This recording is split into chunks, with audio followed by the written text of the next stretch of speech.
योग आयुर्वेद में आपका पुनः स्वागत करता हूं।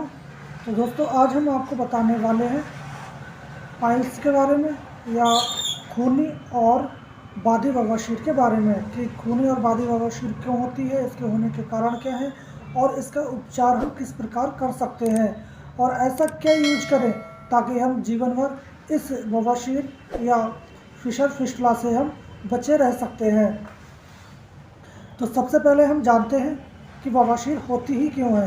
तो बवासीर होने के सबसे जो मुख्य कारण है वो है हमारा पेट साफ ना होना, कवच, जिसको हम कॉन्स्टिपेशन कहते हैं।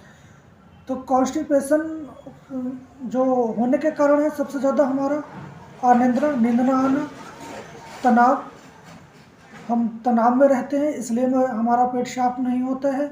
और हमारा खान पान, हम जो है तला भुना, मसालेदार या वसा युक्त या जंक फूड जो बाज़ार में आजकल काफ़ी मिलते हैं, बंद डिब्बा फूड, जिनका हम सेवन अधिक मात्रा में करते हैं, उन कारण भी हमारा पेट साफ नहीं होता है। और इसमें रिफाइंड, नमक और आपका मैदा, ये ऐसे प्रोडक्ट हैं जो आपको आंतों में जाके जम जाते हैं और आंतों से चिपक जाते हैं, जिसके कारण भी हमारा पेट साफ नहीं होता है और कॉन्स्टिपेशन की समस्या बनी रहती है। और लेडीज़ों को ज़्यादातर उनकी प्रेगनेंसी के दौरान होती है।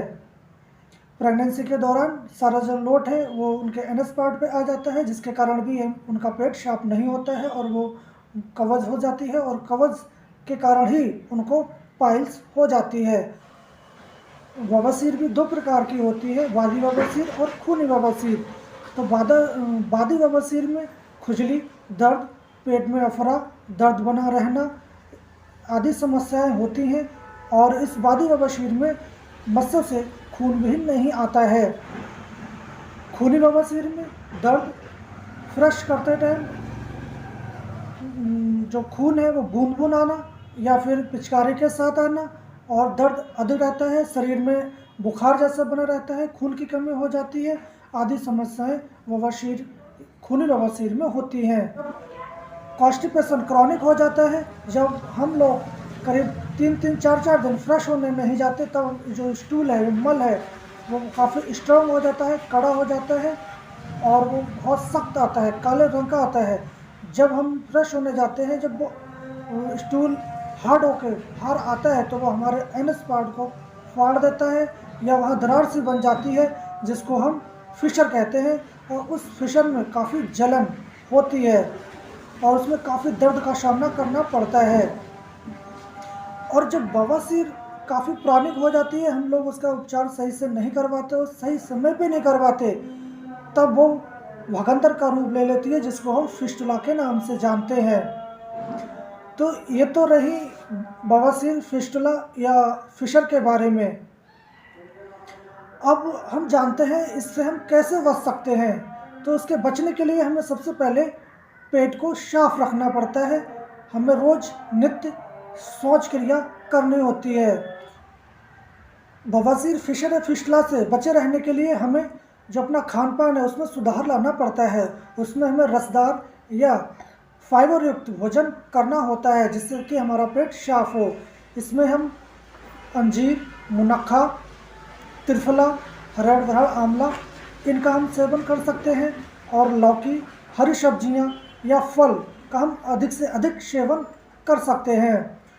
और जो मसाला युक्त या जो घनिष्ठ भोजन है उसका सेवन हम बिल्कुल ना करें। तो मैं आपको कुछ ऐसी औषधियाँ या मेडिसिन बताने वाला हूँ जिसके प्रयोग से आप इस फिशर फिस्टुला या बवासीर से छुटकारा पा सकते हैं। तो दोस्तों, जो मैं अपने पेशेंटों को देता हूँ, इसमें ये डोलमा कंपनी के प्रोडक्ट है। इसमें कैप्सूल होते हैं।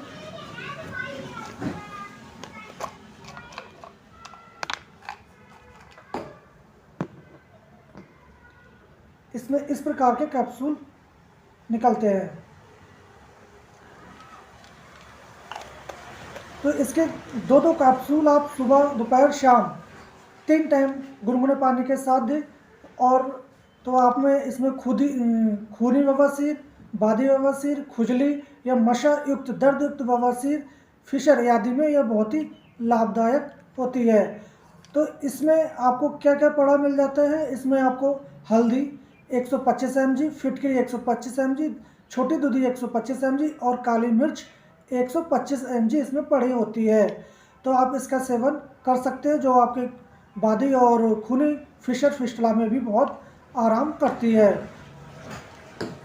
और पेट साफ करने के लिए हमें त्रिफला 1 चम्मच पानी के साथ लेना है, और साथ में आपको अभ्यरिष्ट, साथ में आप इस अभ्यरिष्ट का भी सेवन कर सकते हैं। ये हर कंपनी का मिल जाता है, सारी कंपनियां इसको बनाती हैं। तो इसका 3-3 चम्मच आप गुनगुने पानी के साथ सुबह शाम सेवन करते हैं, जिससे आपका पेट साफ होता है और आपका जो पाचन तंत्र है वो ठीक से काम करता है। अगर आपको फिशर या फिस्टुला है तो आप जित्यादि तेल जो मार्केट से मिल जाता है उसको आप ले आएँ और उसको कॉटन में लगा के आप सुबह शाम उसको फ्रेश होने के बाद लगाते हैं, तो आपके वो जख्म भी शीघ्रता से भर जाती है। अगर आपको जो मस्से है, मस्से युक्त अगर है, आपके मस्से बड़े बड़े हो गए हैं, तो उसको सुखाने के लिए आप 5 ग्राम जो फिटकरी है उसकी भस्म ले लें, और 5 ग्राम टंकड़ भस्म, 2 ग्राम भीमसेन कपूर और 5 ml नीम का तेल, आप इसको मिक्स करके मर्रम की तरह बना लें। और आप शौच क्रिया के बाद इसको दिन में 2 से 3 बार लगाएं। तो कुछ समय आप इसका सेवन करने से जो आपके बवासीर के मस्से हैं वो सूख के झड़ जाते हैं। अगर आपको ज़्यादा दर्द होता है इनमें, तो आप इसका जो है शेक भी कर सकते हैं, टब्बात ले सकते हैं, उसमें आप फिटकरी या नीम के पत्ते, बीटाडीन, किसी एक चीज़ को डालकर आप उसे सुबह शाम भाप ले सकते हैं, जिससे आपके मस्सों में जो दर्द है उससे बहुत राहत मिल जाती है। तो इस प्रकार आप इस फिशर फिस्टुला में इसका ट्रीटमेंट कर सकते हैं। अगर ये रोग ज़्यादा पुराना हो गया है तो आप अपने जो पाइल्स केयर सेंटर हैं या जो डॉक्टर इसका इलाज करते हैं आप उनसे संपर्क कर सकते हैं। तो इस फिस्टुला में वैसे तो क्षार सूत्र द्वारा इसका परमानेंट इलाज किया जाता है। अगर आप चाहते हैं कि मैं आपको क्षार सूत्र बनाने की विधि या इसके बारे में बताऊं, तो आप हमें कमेंट बॉक्स में जाके बता सकते हैं कि इसके क्षार सूत्र किस प्रकार बनाया जाता है और इसका यूज किस प्रकार किया जाता है। तो आप इस मेडिसिन का फ़ायदा उठाएं, और हम कल फिर मिलेंगे एक नई जानकारी के साथ। तब तक के लिए